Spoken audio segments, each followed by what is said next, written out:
biz qonşunun evinə tez-tez gediriksə hələ, indi artıq yoxdur.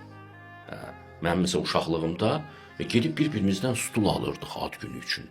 Qab-qaşıq alırdıq, o qədər isti idi münasibətlərimiz. İndi belə eləmirik. İndi qonaqları zadı daşıyırıq restorana. Evimizdə belə qonaq qəbul etməyi yadırğadıq biz. O qədər adam gələcək evimizə. Çok hoşlanır. Bu tənhalaşmadır, bu uşaqların tərbiyəsinin pis böyüməsidir. Onların psixoloji müdafiə mexanizmlərindən məhrum böyüməsidir. Autik uşaqların sayı artdı bilirsiniz. Onun sebebi sərhədlər və yalnızlıq. Və yalnızlıqdır, telefondur. Evet. Çünki insan yoxdur. İnsanla kooperasiya eləyəndə, güləşəndə, boğuşanda ailədə bir 4-5 dənə uşaq olurdu. Qardaşın uşaqları, əmsi uşaqları olurdu, xalası uşaqları olurdu.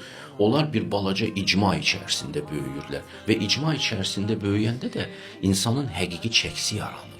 Məsələn, bilirdilər ki, filan kəs güclüdür, o bizi qoruya bilər başqa uşaqların güclülərindən. Bu birisi ağıllıdır, bu bir şey fikirləşə bilər. Hər kəsin təbii təyinatına görə istifadəsi və ranglaşması yaranırdı o sosial mühitdə. İndi insanlar öz yerlərini belə bilmirlər. Çünki asosial tiplərə dönüşürlər.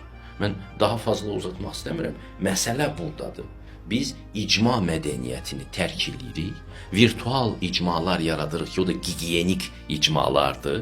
Ekranın bu tərəfində sənin məsəl üçün 10.000 dənə followerin var, nə bilim, 150.000 dənə izləyicin var, amma real olaraq heç bir ünsiyyətin yoxdur, real olaraq sən tənhasan.